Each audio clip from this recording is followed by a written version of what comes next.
Pour ne rien manquer, abonnez-vous maintenant.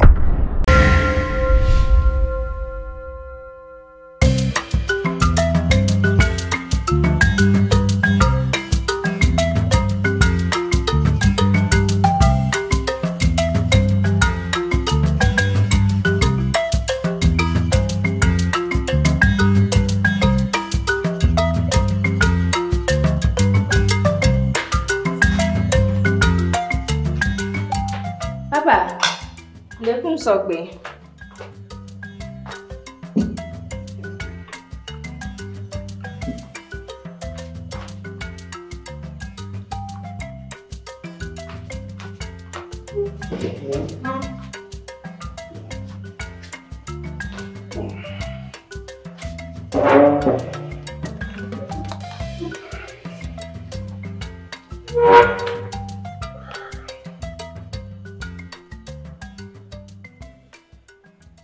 Figa vini felari. Ah, e viu fela jo idomi boy. Fela jo idomi mga siam le homo. Ah, ebe le chingbe donc a jo kaba. Ah. Donc ki a dagbe. Akwa me funa ni. Ahwa me vuna mileko. Papa, ahwa me vuna mileko. Va seri gakeme. Olenya be nwa kemilo egubenu ya. E vi obe somni. E gubenu le okudu mwa. Va seri gakeme. E ti kona me. Besi agbe nkekere pepe mlo leke ma oro. E la va vogbe de kagbea. O le kuno be nkekere pepe mlo. Nkeke yo me ke vini fela da ho me mi domo wari. Mi wonde ya. Mi wonde ma. Mle fi ato me le fi nto. Jem nyan ke ti chati apa me keke yo me mi domo. Nuke le fumi fi ya. Ngbona no. No mdibe ma de gome. Omono be ya. Ma de gome na vini ya. Banya nu ko nya.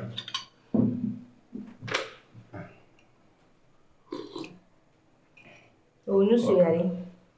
Agbede pin to munyona o. Ame bada yo ni. Agbede pin to munyona o. Nous y sommes. Wakaba mi ewa mega popo mu le sugo onya. E ko tinti ni o ke kinya nya de ke tia.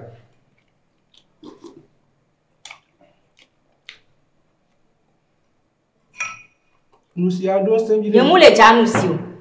Nu ko jawo pare wo vo ne nyewe. Yim danu si o.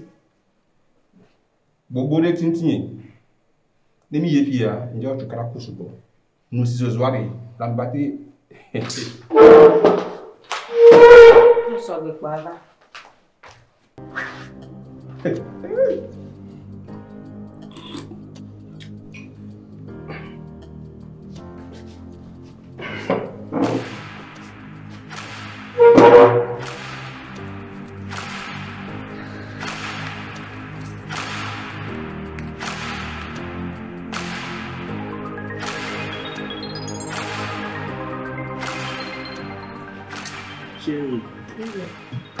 E dome yare me mu idomo vivia no ngbe da na ngbe du opo a ne ne po moto ngbe nu ochiko na o mo no holare ano da na ma no bute ngbe On to e jona kabe o la fon o la jo 5 4 ga ke ma fon la dan na o.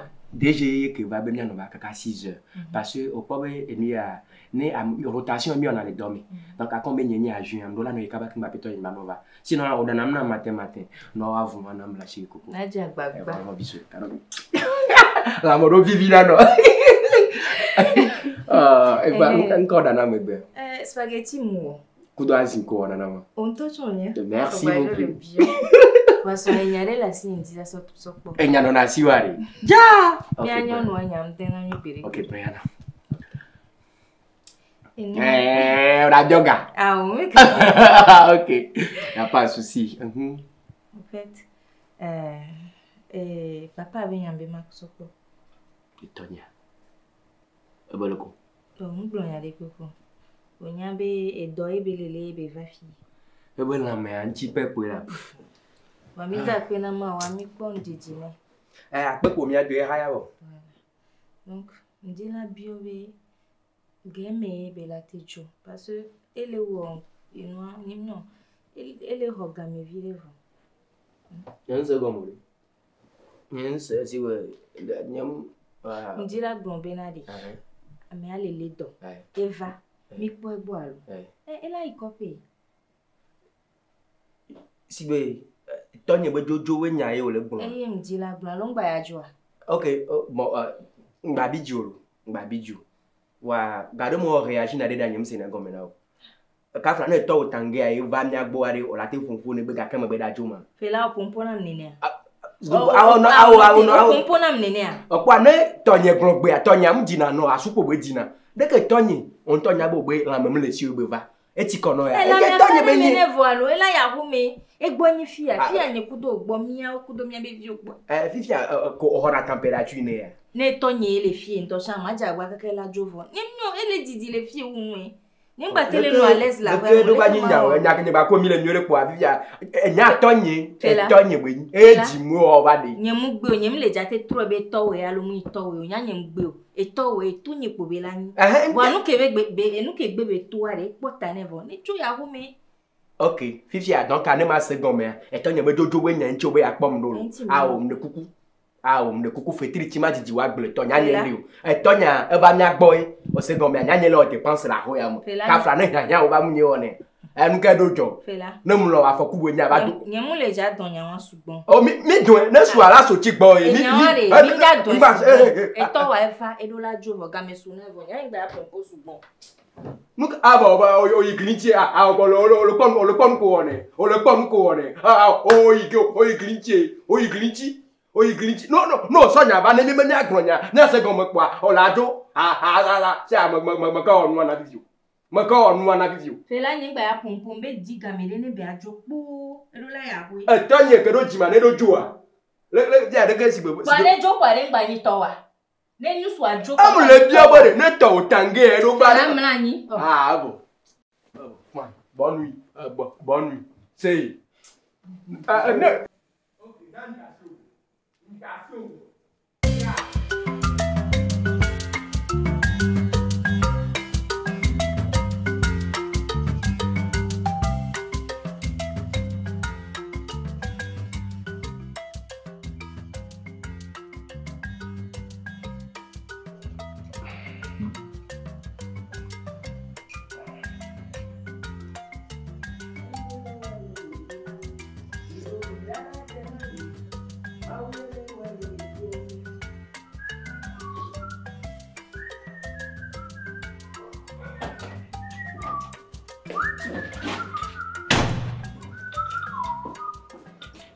dan Musuh pun Lego. Okay. Mama ari. Ki o jo bali ya on comme ça là. Oh, gama jimle, gama dia ti tere ntinyi. Enu ya do amari. Nya poto yo ko ho ba fia gba baba da de ba gama ajila. Kenyi mem to nya tinye kure kan to tonyi. Enu ya po. No so je o fia. Agba. Gama ayivo. Le ko nto fon yu de. Apa. To hu no we la. To hu no we ke. Baba ke do ba pada no so ngonu a oglanya de ke ayo. Sakura go. Fine. Ko gbe ko nto gbe fun yo de po ejo jina. Nya am de ma no tenu la gbon na o wa de ga me atari. E to no la nyuari. Ani atike potia nka mo tutu ba tike ya o le nu e. Avo. De momento mo lo susu gbe ne la nyua ka fran on to o no fi a video. Wa ne atro yari. Fo ba ihu egbe. No yipo na mama ba po na yipo ane. Yento ma ba no do afo no le kwa we. Okweda. Mo susu ye lo munyiwe de a o nyem blodo enu ya toju. Okay. Fela. Etoy. Num se comme nywe dia. O le nyam la ho mi. Bi ma trojo ya ho yo le gno. Nyabo la so ne ba mu ne ji engbledo ka fa fo gbe mu ho na chamio. Munyiwe de nyembo ne tu ba mgbe ne la nyua anu po mi ajira do itonyi. Ne la nyua de ai ania anglo go back. Ai back vide kwa nyento matro abana we munyiwe de munyawo de. Ma bi oro. Ki e mu le ball la ho me le fi ade. Mu le defuna o ya. Anu defuna son wa. Nyen gbon kakaba funu enya ko mgbe ne la nyua nya gbon pe la mi de ka de funa mdo o ke do jima o nyan ke matona wa awori enya ko le gbon wa mu nya bu muso ntogbo muso go O fait là me si o nuere nyanye diwa.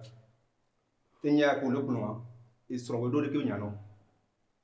E srongo do de ke be no si beleko vi fiotoli si beleko non ke nyande alo om je si sronya ro la do ba do munanya nunga si beleko e vinye ato maguna de kano enya ko lokno nam diken ya e soir et hier sont le tournon ils sont le tournon be adem tout le de ke ba home cho do da hoy attends comment on va de tout lumière. Et toi, on les satellites, tu dis la Hoya Bolivia. Oh, comment, on va retrouver moi. Comment, on s'est mis dans le royaume. Fais là. Attends, l'automat, maman, non. Et sans en aller. On le voit, si quoi va les tigner. Et si quoi va les tigner, il y a un d'après, il y a un verso piwata. Qui est mbali hier, maintenant il voit, il y a un laissé au bout son bé. Il est dans les nous quel est John il y a 10 ans il m'a dit ma c'est quoi à dire milewa et comme il est là il m'a pas d'amis avant il m'a c'est quoi les nez sont le tournoi de que écouter ben avec toi avec adoro la oui nous qu'en dit non nous la neuf la gbe toi o se ya pe kafran o se ya ba wonya o mo le te fo nkan ti ya kafran no se nwedia no se nwedia ka be do na ma de mo ogbe ne mbe e be ma de oto mbe be ma de oto atonyi onyi ko ba se ya de ko do le je pere si ka ba je ho ya mo o so no ko kan se ya de nous qui matona wari et nous qui a megaho la no anyi no la ko la sokia de bi ku ne dati men to chama te pe oh lopo bo nyi o do ne o le gbon wa o le to apa na nya yi ora atonyi nya wa de lopo bo nyi o do na kafran ne nya ba te do frevie je fia ko lo ho me nu kan ma gbo agbo lopo bo nyi o do ne lopo we nyodo na nya no la nya ndi achimu ka mo dido nya nya be nya nja jo la ho ya me ke mba e bi e ba ho me ma no re ke ba ho me o se go me e bi e ba ho me nyong de ba de kuma ba dem jo le bi e ba ho mo e go me ni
Togo. Ati ordinary. Ati ordinary. Et toi ma faut combien là oui. Vous les cognez, même vous les cognez, nous allons aller tirer les palons. Bah d'abord. Vous les cognez, tout le ciel, tout.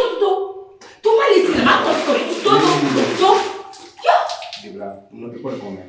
La me les tozo non to, debla. Que nous le pas ouais, tinji o me non lui. Tu n'as pas le si oui. Tous les palons. Tous les palons, mais ça n'a pas correct yo. Ma touche. Parlez mon. Tout.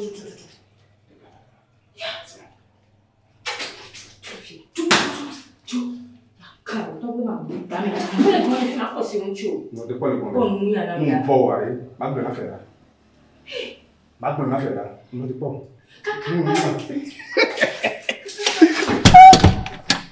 Ami Togo. Ati ordinary. Ade blalo. Vous les cognez, là. Donc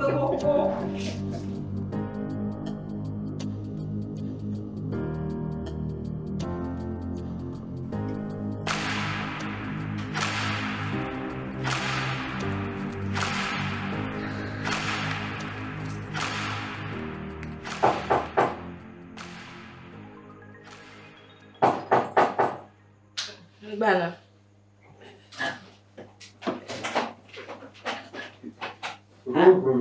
Mben bana nko bale wale fifi. O nyimti ma defuno yikaka unto ale tike to. To miabe home ya. O nyamke ya. Atole u diba bon na ma. Zon mejo cuisine na kon. Pati nyare. O po ke fera joa. Ya. Nuko le woma. Ola. Nuko le ba no ma ko le. Onya me ku fela be home ya. Fela. Onya me ku fela be home ya ma budo ko bia nuko le woma. Me ke di fela. Ya. Mba gogo mo no gogo ma ve kudo. Mba gogo mo. Le tro hare kare. Mbe do ifi ya de ola te wonde pepe kudu ngwari. Agbon ya fela lo. Agbon ya kana fela. Agbon ya kana fela. Fi ya ni mba no gogo ma ve kudo. Nto no be no gogo ma ve kudo. Oh. Kakala. Do yi. Oh ni ko le si. Ni ko le kakala si. Ma ton lo. Oh jo ta si ko. Mbe do yi mba gogo mo la nko le wa ma. Mba ma ton lo. That's it.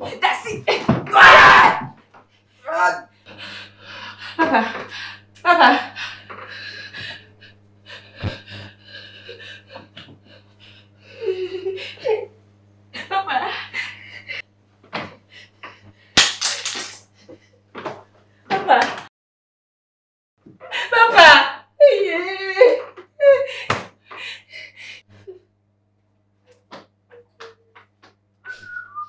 Roro. Oh. Yay! Ah! Yehowa! Mare! Ya! Tu la dakla. Roro, mare! Hey! Hey, ba tua! Ai, mang. Mbayong dah. Hey! Yay! Ah! Oh, inala. Papa. Hey. Aye.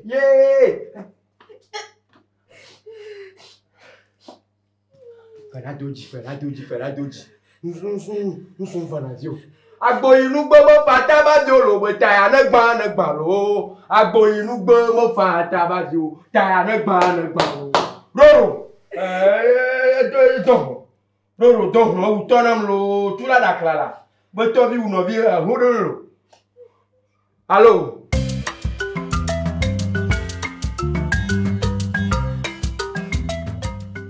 Tọ́gbé fẹ̀sítádò gbáǹtọ̀ gbọ̀nà. Àbẹ̀sẹ̀wẹ̀ ló sórí bá fọ̀ jí. Bicho. Kanti.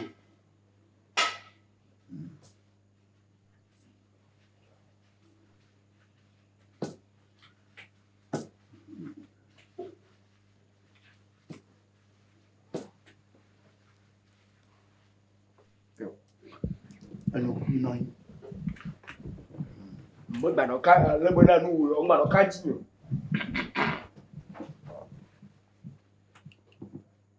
Amanga fia sama nya fia na oblo sia yo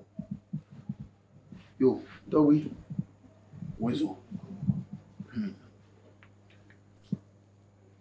Jami moto ni si kwa ja ino pe bo no hogbe no ro fifia mi adogbo na towi ya do ni fa to gbe mi de kuku mi ho wo fien lo po moto mi no viore na amosia mo fo mi da yo kanya wezo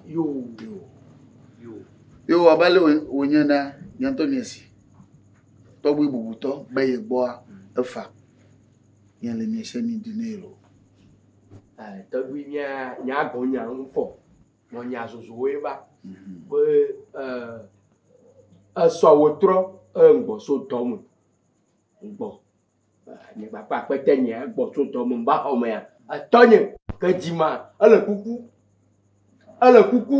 le nabo hodomu le sronye balomu npo tonye kuku bliba kudo kakala nigba npa bobo benyibusu benyana nabo poju ya mo togbi benyibusu nonu ko da lawuto a nuke npo ye won be nke kumi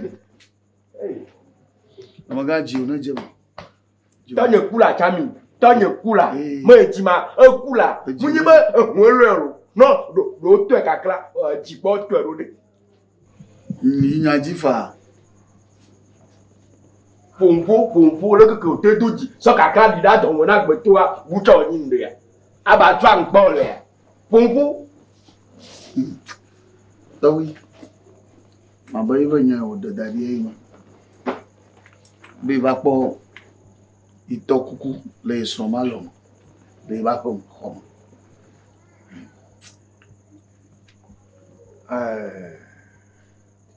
Chami. Oui, maintenant. Ne side. Ne tape no agbobede. O fo gbere si ha. Après non vi. Ne ma togwe a bien même. Ba o fo gbere shiwa. Oh, de baba, on faut pas là de. Oh, cho. Maga, fi après mon nava. Oh. Jakwa yifia. Oh. Holonya. Holonya togwi. Holonya pa holonya. Nyum awu amea. Oh oui. Nkume. Oh oui là. Oh oui, tere là, oui, tere là. Tilation lo. Tilation. Non, nous la doit goûter. Ah, togwi mi akonya ne. Ale o acha lo. Chami. Togwi mo. Ne side. Ne tape no agbo. Bede. Muka ko ate wa job. Ntude divine de. Ina te doti kaka. Awule kebe ntwa. Après non vi. Ezenya. Togwi bien bele ko jole ke gbegbo rejo. Ntu ne de to. Na vale ideji. Awu adadi. Nkejo. Pour menya di fafa pe nyanya yo. Ale na du muka hewe ya. Du muka to na we na blekata. Ni ese.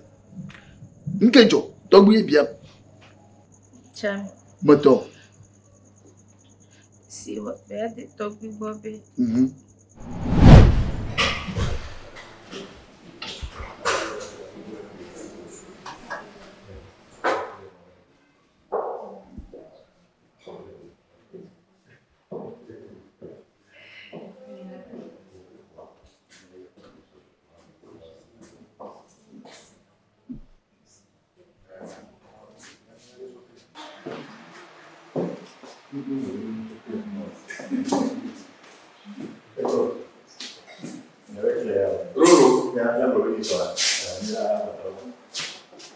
Rolo.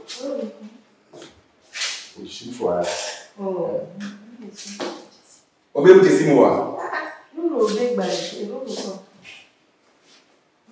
Alega. Owe kulo ti o biwa o dela.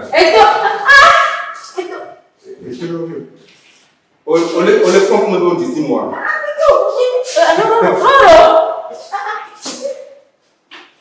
Rolo. Ya to gura. No te la chiri mo. La significa. E vigne be so yi. E fi o. Ko wo vigne. Nye pri pa la ko. Ya. Mi ko se la sinya na na la. Donc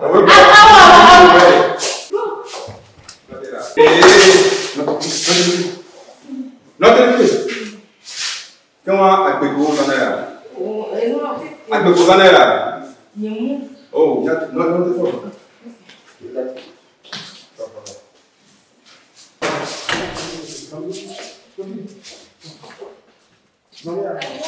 Sophie. Des zombies, agbego zanaya. Agbego les gens. D'accord, là. Non.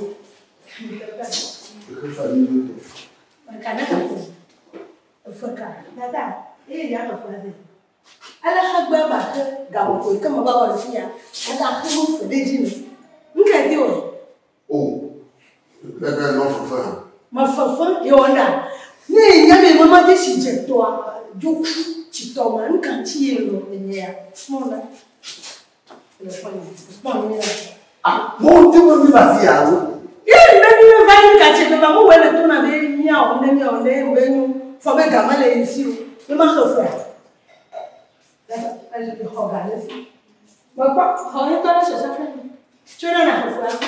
Oh, yeah, oh, she believed to you and you are one of the me hope to match you. Talk, do my talk, in your millionaire.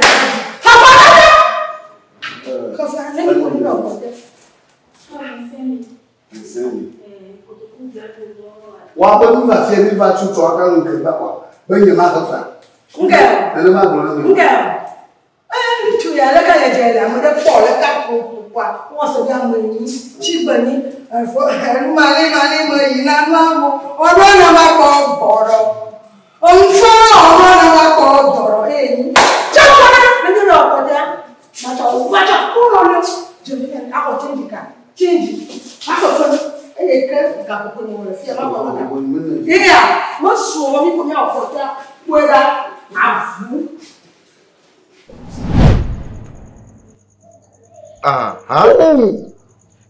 Ajegbagbalọ. Opakananza. Non viva konka. Tobi ne de minya ni ko nyon ya onya abla fo de mi. Bla fo nton te le fie. Chami. Agbagbon bo jile ne ba fa ke ya. Owo ji o ne fa. Wa to ko fi ya le sukuru won yenya no ipopo. Ji odo la fan ko. Chami suku, be suku o ji odo la fan. O ma no po. No yin o ma no chami go. Ma no gbo. Ma no gbo. Ma no gbo. No yin. Chami. Togbi moto. Ne sire. Ma pa pon mo na mo. Togbi mbubu. Ne de gbo bere. Fe ntua, fe lokwa etua. Etua ma. Pa po le hotel ya me. Doctorji. Ye wo nyebe wo ko ne de nya. Yo kokko le enu zia. De nkata me na so anya. Anya ma. To benya ojoko nwu via me de ma. Nge o magle ne so. Chami. Nga. Ka na ko mfia lo. Vonvon. Avovon balaka. Avovon. Ma ple ya na jo ware kai e ka mai vovon no wu. Hai? Oh. Tobi aba vovon e. Adafu. Nka nye wona na wo. Chami. Nka nye wona na wo. Chami. Doto fiasa manala. Tobi moto. Ne sire da fe to gbo be ji ne fa ni. Yo, abeto fela. Tobi be ji o no fa vida. Ji o no fa ko sia. Ji o no fa. Aja bablibo. Afi o hablo. Roko tere jine. To nyebe etua. Le mu via. Yo ko le ke nya. Ko le mu kume toni. Yo le gbo to akrari to a. Bete na so ayo nya. To hotel lo to gbi. To gbobe. To gbobe. Etua me wo mu nwi do kakea. Me lebe nu sente. Me no avia hono. Me lebe nu sente bo avia hono. Doto nwi. Le kebe nya ne mete gbrena e soawa. Lo laba na togbe wa nya. Godo. Hein? Adula zonde togbe je. Oh, nkie no. Chami. Dogbe. Ni ma ko nu jiji o. Ko ko jo anto cho erokivo. Chudokyo. Le premier. Le ko va yina. Na nane wa nyalo. Yo. Amagana no toji. Nyong na no toji. Le mie de komwa. Na wuchu de nyong. Ye wuchu anye fefitoa ojo na gbo. Ya ma problem so. Na wuchu de nyong. Ye wuchu awu ma owune. Na nyong awu ma owune. Fia na le fia. Ajene ku. Atin de kuku de shade. Ajene ku. Na ye maga ye togbu ye glogo se eli hoho yima atin de kuku ka blibo yigba we chovu mo ajebo wa de talawu. Togbu kele ba bla fo akule wa o community. Chami. Moto. Be musa e ke juko ko namta. Me de monami. Be ne chondikanya kwa. Abla fo wa pere won. Enu ike jea. Nya wani. Apire ne fa nya no. Maga fa vivi avia doro no nchora fa. Agile. Ma va gelo. Chami. si ma te to bi bobo na bla fo yi bo ba ne to ma ji bi ya de ka no lo akpe no sia Tommy. yo Me ka ji bere hello Tommy. hey kaba anu agbedidi fela oh Jami ji o ne jema Jami ne gbo fi e oh ne wu am wu na mo sia abono cho da homo cho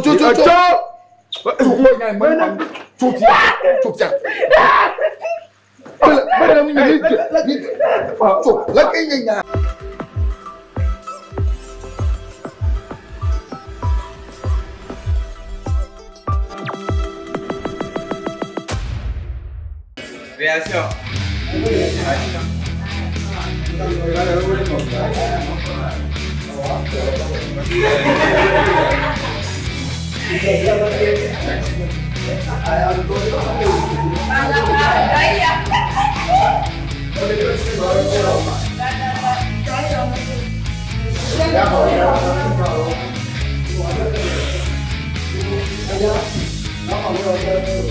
Vamos lá,